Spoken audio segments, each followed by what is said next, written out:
Hi everybody, I'm former SEAL Team 6 Squadron leader Chuck Pfarrer, and this is Kyiv Post TV's Point of Impact.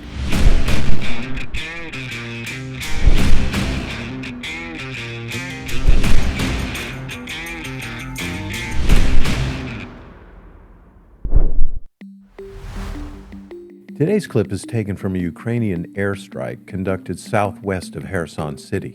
The target is a Russian field headquarters element located near the town of Zabarine. Let's take a look at an overhead view. You can see a central series of tents and structures that are literally encircled by several newly created dirt roads.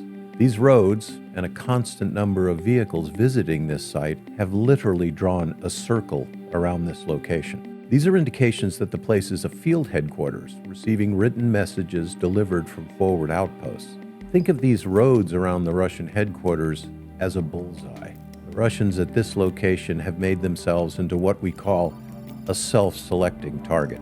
How and why did this happen? The lack of training, lack of situational awareness, and a total disregard for military fieldcraft. Notice that there's available cover, a tree line, to the right of this photograph. This facility could have easily been camouflaged in the tree line. So let's dive into how a target like this is prosecuted. The kill chain is a series of steps and procedures that precede a kinetic action taken against a target. There are a couple of different kill chain models, but we'll stay with one of the easiest, the F4. Find, fix, fire, and finish. Step 1. The find phase includes reconnaissance, identification, locating, and prioritizing possible targets. So what are some of the factors that moved this location from point of interest to high priority target? Obviously, the vehicle traffic. The roads show heavy use, and also a steady stream of messengers converging on this location. These indicators move the Zabarine target to the top of the kill chain. Second step of the kill chain is fix. Fixing establishes a location and assesses the environment around the target. What are the exact geographical coordinates of the target? Is it a permanent position, or is it likely to move? Is it heavily defended? What readiness posture is the target at? Are they vigilant, or are they fat, dumb, and happy? In the case of this target, the Russians seem to be clueless. We could see from the aerial footage that Ukrainian recon drones flew freely above the target. Obviously, Russian air defense in this sector is not functioning at optimum.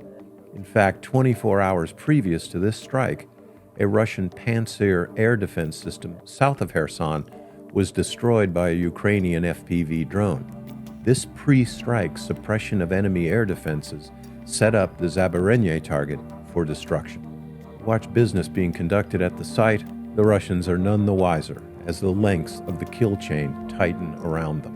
The third stage of the kill chain is fire. This involves committing forces, resources to prosecute the target. With the Pfarrer air defense system inoperable and the local air defense environment judged to be permissive, Ukraine made the decision to use an aircraft to deliver air-to-ground ordnance. The weapon selected will appear to be a Joint Direct Attack Munition, a JDAM.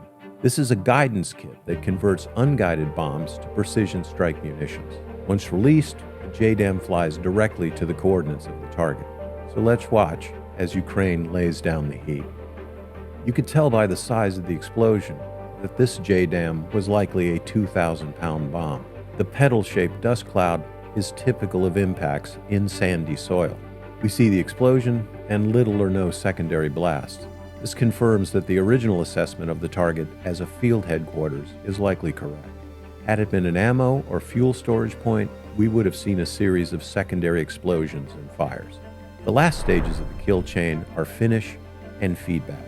We just witnessed the finish.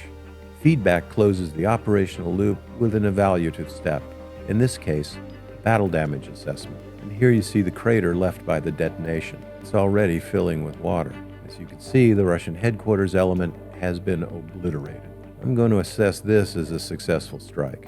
For the Kyiv Post, I'm Navy SEAL Chuck Pfarrer, and we'll see you again at the point of impact.